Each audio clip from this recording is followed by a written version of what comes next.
TBI is asking for people in this area around Beach High School to please search their property at a minimum of 2 times a day, according to the mother, in the morning and in the evenings, especially in case he has taken shelter somewhere and may be found sleeping.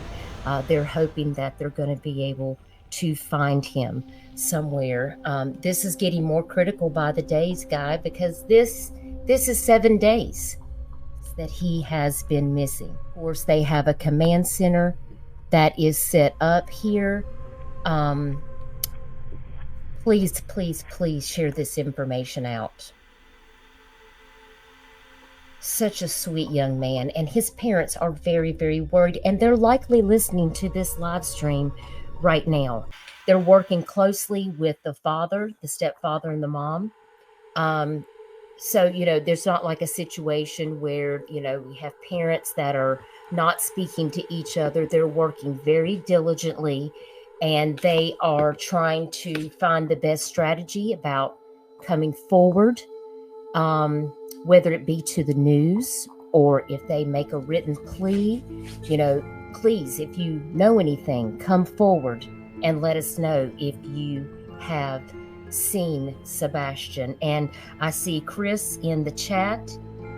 Thank you so much for being here, Chris. If you see Chris Proudfoot in the chat, that is Sebastian's stepfather. Also did see a post today on WKRN News that stated anyone wishing to help the crews in the search for Sebastian Rogers can do so by donating goods at the command center at Shackle Island Volunteer Fire Department. And that was at this area where I showed you this picture earlier. And according to Sumner County fire buffs, current needs are toilet paper, Clorox wipes, trash bags, and energy drinks. And you can actually find this post on Facebook, and that drop-off address is 3199 Long Hollow Pike, and that's in Hendersonville, Tennessee. So if you guys are local to that area and you can go by and bring these search and rescue teams extra things that they need to have on hand, I know people would be really, really appreciated it. Hey, good afternoon. I'm Eric Craddock from the Sumner County Sheriff's Office, and I'm the Chief Deputy here, joined by Ken Weiner, the Director of Sumner County EMA. Wanted to come to the public and give you guys an update on the search for Sebastian Rogers. Last Monday morning at about 6:30, Sebastian was reported missing from his home. Since then, we've conducted an extensive and exhaustive search around the home, looking for any evidence, any trace of Sebastian. At this time, the decision's been made to scale back on the ground search operations. Let me be clear that this does not diminish our commitment to finding Sebastian. This is simply us transitioning from the ground search to the investigative side. We are still committed to finding Sebastian and bringing him home safe. So they scaled back the search for Sebastian Rogers on March 4th, 2024, but they were still asking for toilet paper, Clorox wipes, trash bags, and energy drinks, just to switch it over to the investigative side. They were no longer doing ground searches for Sebastian Rogers. What is that? And just look at the items that were requested. Toilet paper, Clorox wipes, trash bags, energy drinks. We have no leads, no details to indicate that Sebastian is not alive. We are going to follow up on every lead. We have a planned response if anyone has a sighting of Sebastian. Our patrol deputies will be out, our investigators will be out. We are still coordinating with law enforcement across the state. We are still consulting with experts. This decision does not come lightly. We have consulted with, and I've deferred to the experts in search and rescue. Every time we've asked, they've said you've done everything you can do. At this time, Director Weiner? Yeah. So we'll continue to have a command post at the fire station there. We won't man it 24/7, but we will have K9 units in the area. We'll have teams ready to go. The sheriff's office will have deputies on patrol, and if we get any report, we'll respond to that location. We'll send K9 to that location and search teams should we get any information. So we will continue, and any tips we get, we will reactivate to the level we need to respond with. I'd like to take a moment and thank all the first responders from across the state of Tennessee that have come out and help us in the search for Sebastian. They've come from as far as Knox County. We've called in the State National Guard to help. The Army National Guard was here to help. If there was a resource we thought we could utilize to help locate Sebastian, we've used it. And we will continue to do so based on the leads that come in. The Sheriff's Office continues to urge families to check your properties, to check your cameras. No detail is too small. If you have a detail that you think is important, please call 615-451-3838. Tonight, the parents of a missing teen in Sumner County described to us exclusively how they feel on day 8 of their son's disappearance. Thank you so much for joining us. I'm Marius Payton. And I'm Lauren Lowry. Sebastian Rogers is 15. He was last seen by his parents on February 25th in Hendersonville. Sebastian has autism, and he's gone without his medication this whole time. And since then, authorities have searched by air, by foot, and on horseback. Helicopters, drones, and dive teams have also been brought in to try to find him. Today, his parents spoke exclusively to our Holly Thompson. She's live tonight in Sumner County. Holly, I imagine it was quite an emotional interview. Certainly was. It is hard for any of us to imagine the emotions that this family is going through right now. But we know one thing is certain. They remain positive. They are holding on to hope that their son Sebastian will return home safely. Can you walk us through what you're thinking right now? I just want my baby to be okay. I don't know where he's at. Mom Katie broke down several times in our interview, but says her hope is strong that her son Sebastian will be found safe and return home. He's going to walk through that door, and this street will be flooded again with family and relatives all waiting to hug and love him. And Stepdad Chris says it's been an emotional roller coaster that all started Sunday night, February 25th. Pretty normal. He was playing in his room. When I told him to go to bed, he did. He said, "Good night, Mom. I love you." Katie says she went to wake up Sebastian around 6 a.m. Monday for school, and he was gone. Within minutes, Katie says she was on the phone with Chris, who was working out of town, and they quickly called 911. And he's not a runner. He's never run away before. I don't know why. I don't know why he walked out that door. I mean, he's a good kid. He's not a mischievous child by any means. Katie and Chris say Sebastian is not on social media. While he loves to play Minecraft, they tell me he does not have any online capabilities. I asked if there was any reason he might want to leave. We've been combing over that day and even the weeks before he left, and I hadn't been able to figure it out. He's, that morning he was laughing, he was joking. It's as if Sebastian vanished. No sign of him on any video throughout the community. Thousands of miles logged by law enforcement, canines, helicopters, even dive teams, and no sign of him. Chris and Katie tell me they've been harassed, people pointing fingers at them. You're not in this situation. You don't quite understand. I wish people would step back, take a different wide open view, and not assume what they know.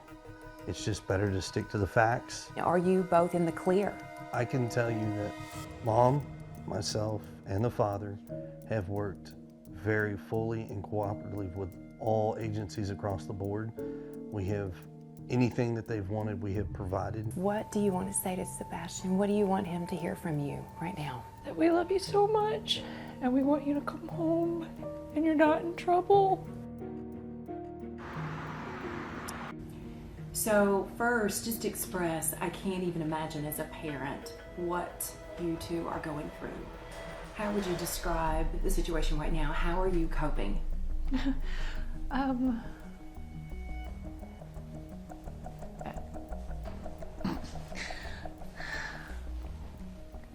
We're on a constant roller coaster ride of helpless and hopeless and many other emotions all in one, and it's a never-ending roller coaster. It doesn't stop. It won't stop until he walks through the door. I wouldn't wish this on anyone.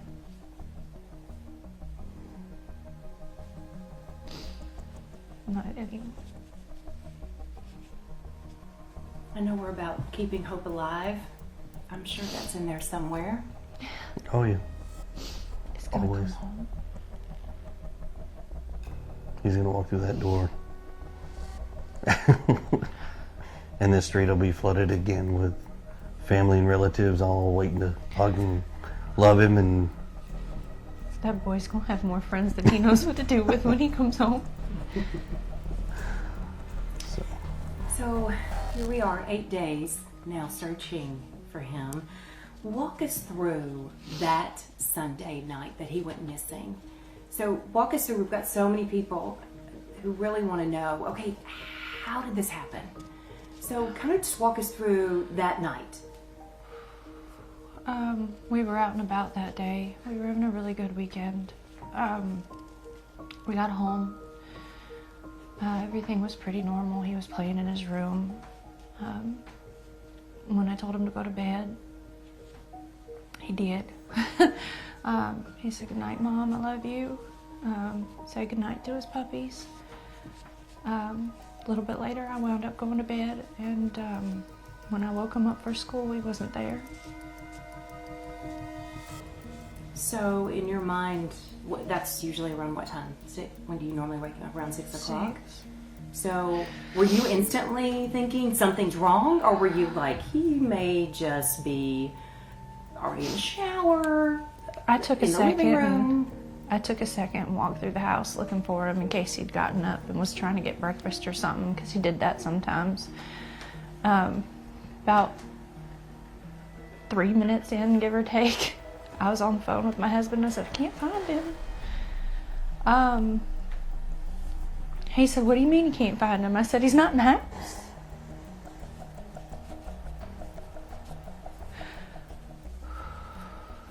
And so at that point, is that when you call 911, or what's going through your mind?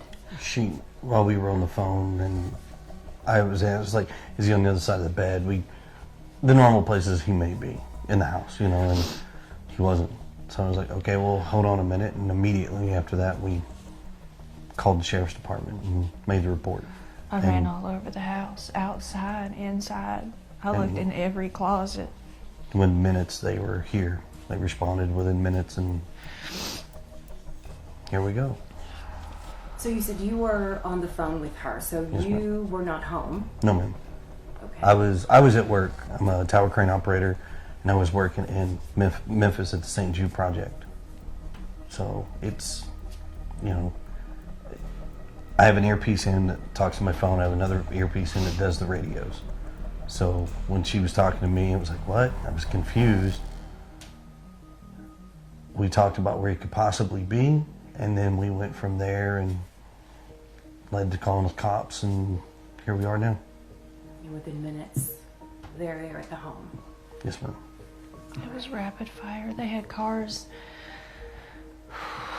They They had lined cars from here down to the main road, as far as I could tell.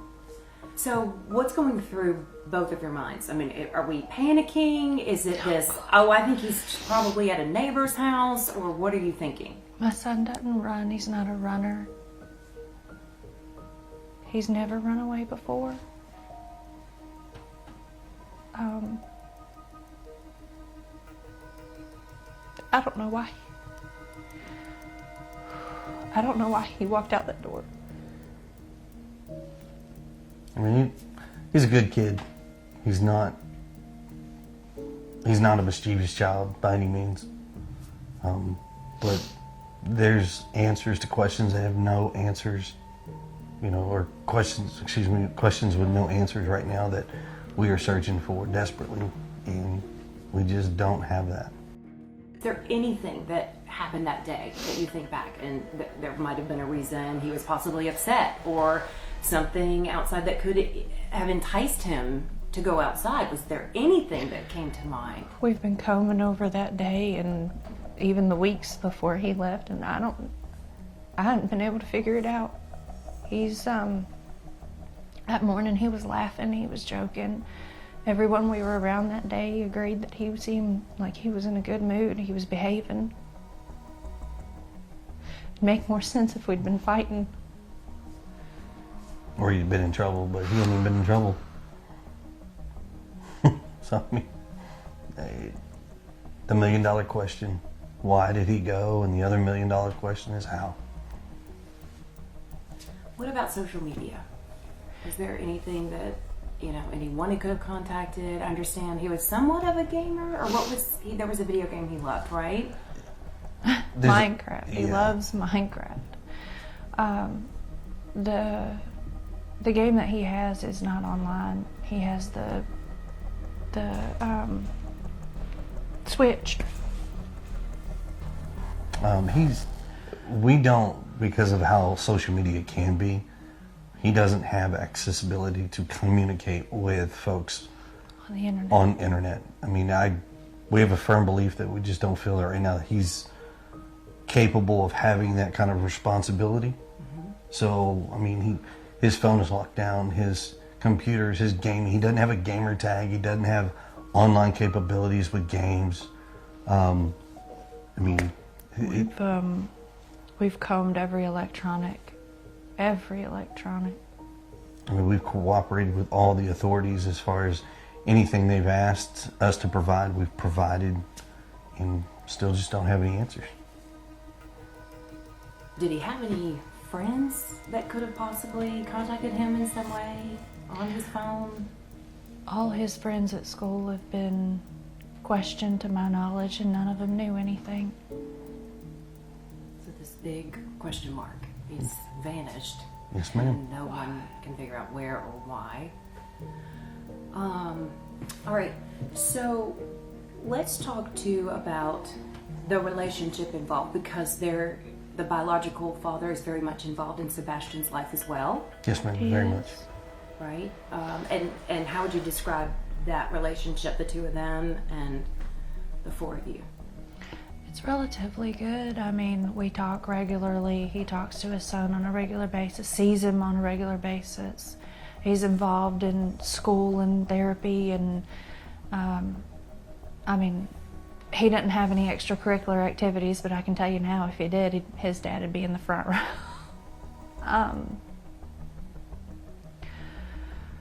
In two different households, and the communication between the three of us is great. I mean, yes, we're just like every parent. We all have our disagreements, but in the end, we come together as a team and we work and we come up with solutions that as we best see fit. I mean, I'm almost in contact with him almost daily. Let's talk about Sebastian. Tell me about Sebastian. How would you describe him? Sweet, stubborn. He loves to help. He loves running, and he loves to play his games and his fidgets and Uno. Lord, that's one of his favorite games right now.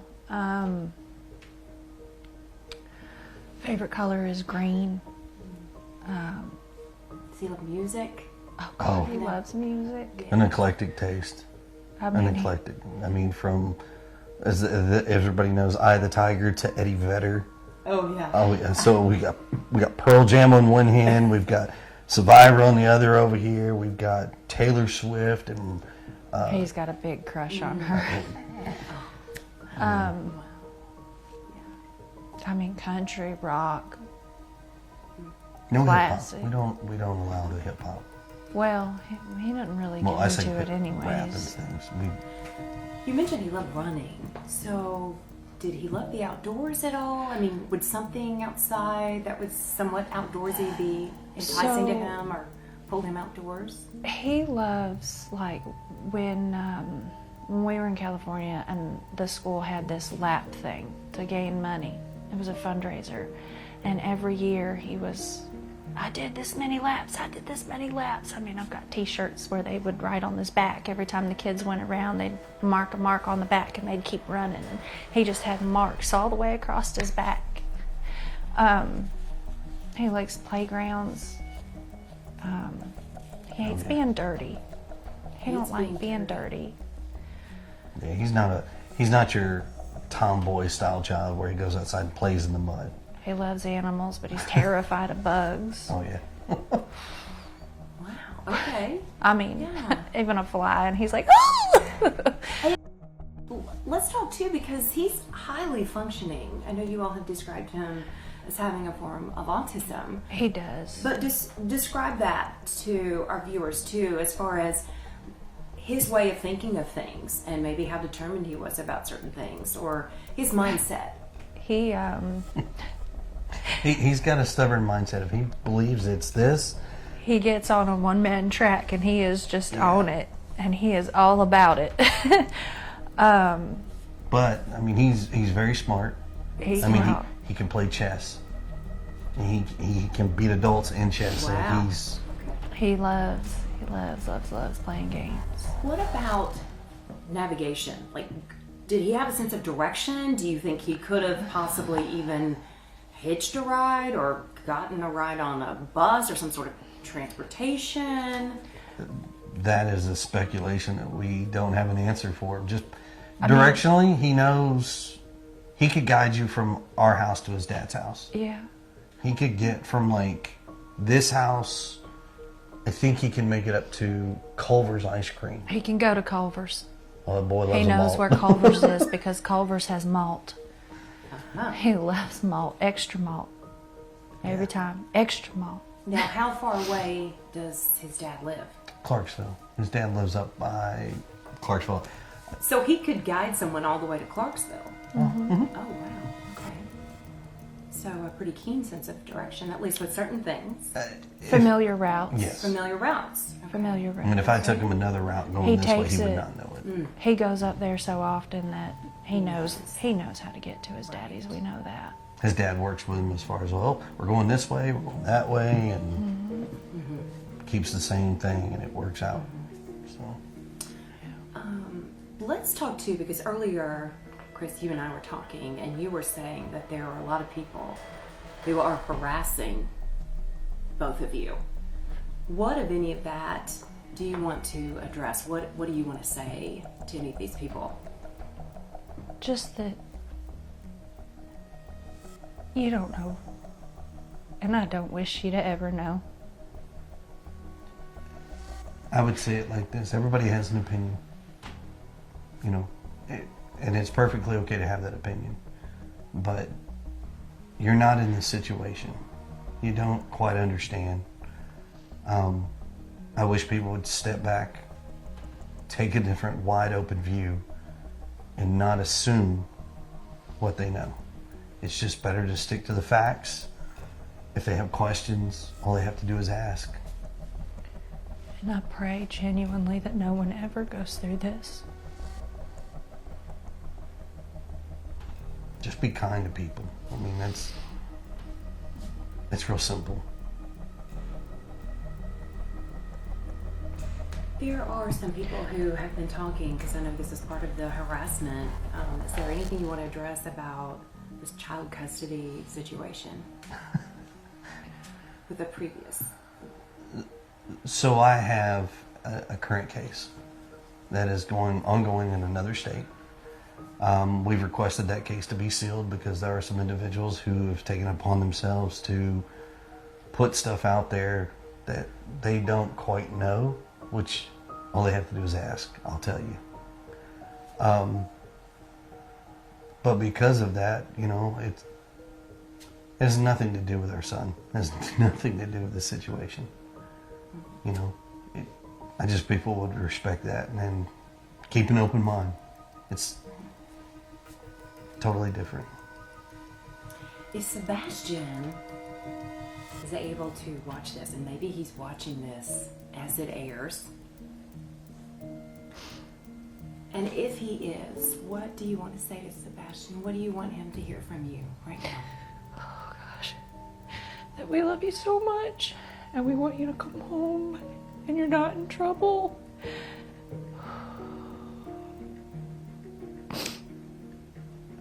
I guarantee you he is loved.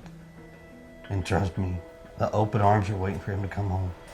From every parent to every family members to probably everyone in the community. But there's no malice. We just want our boy home. Bad. Badly. But that mama's heart. I know it's daddy's too, but I feel like there's always that extra special bond. Can you walk us through what you're thinking right now? I just want my baby to be okay. I don't know where he's at. I don't know where he's at.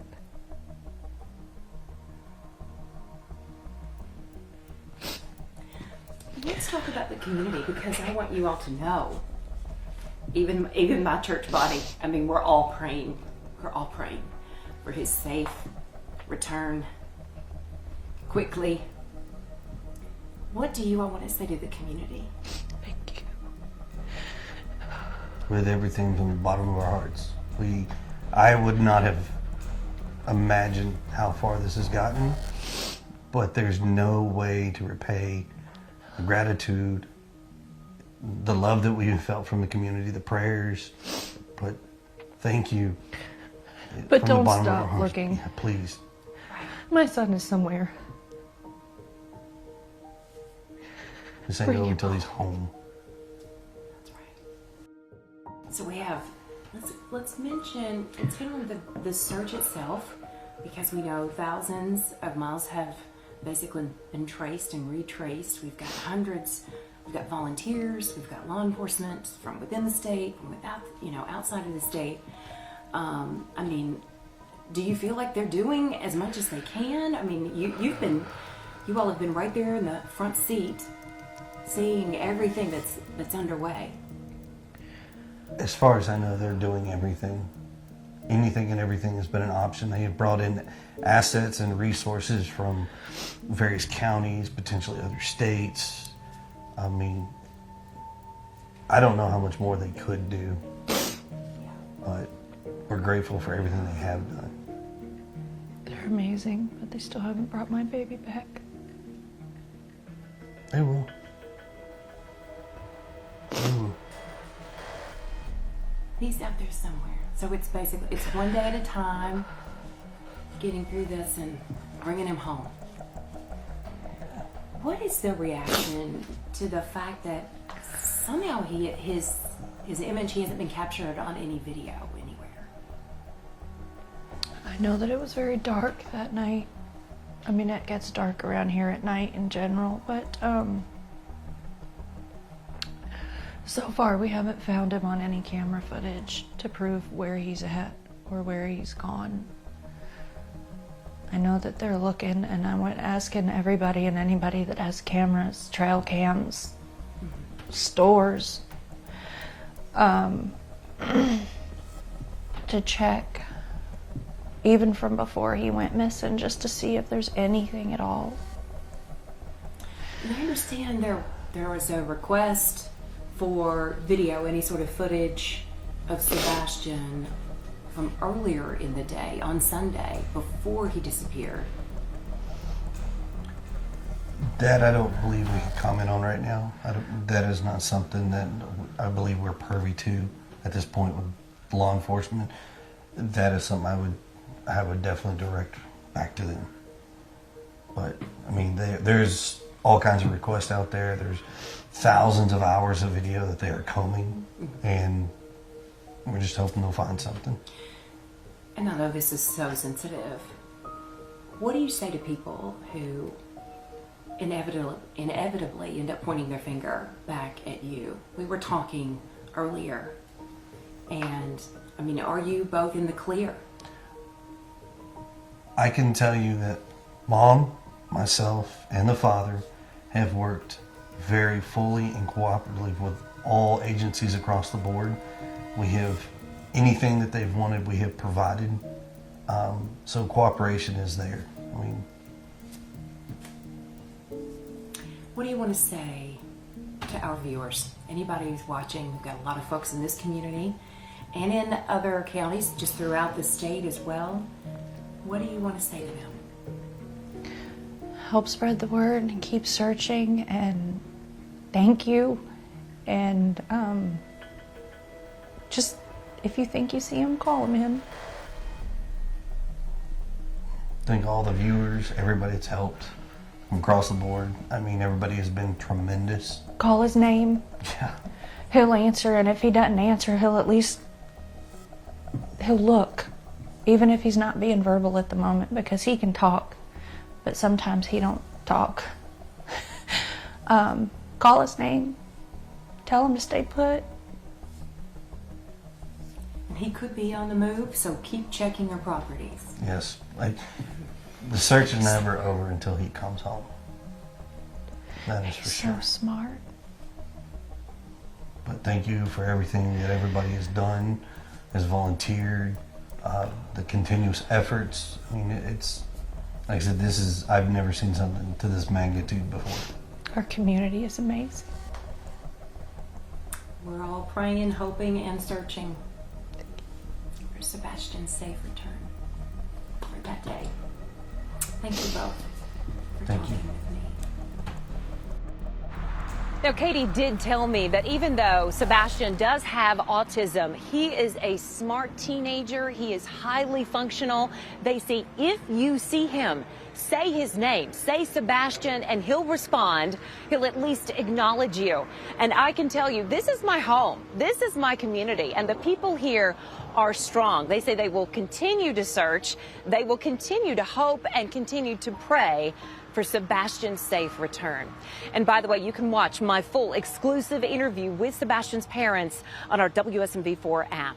Live here in Hendersonville, Holly Thompson, WSMV. It's a roller coaster ride of helpless and hopeless and many other emotions all in one, and it's a never-ending roller coaster. It doesn't stop.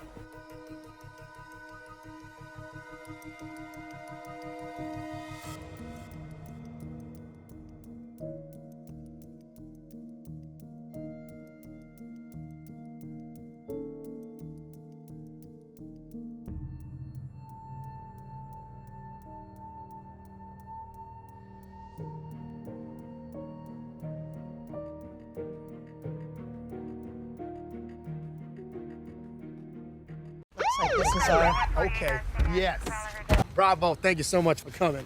I called you to report a crime that I don't have nothing to do with, okay? Oh, this is a first. I'm not involved in the crime. I didn't perpetrate the crime. I didn't do anything. Hypothetically, if I had, Let's get to that. had done it. Oh, hypothetically? Just hypothetically speaking, if you let's say I had did. done it, get your ass in the car.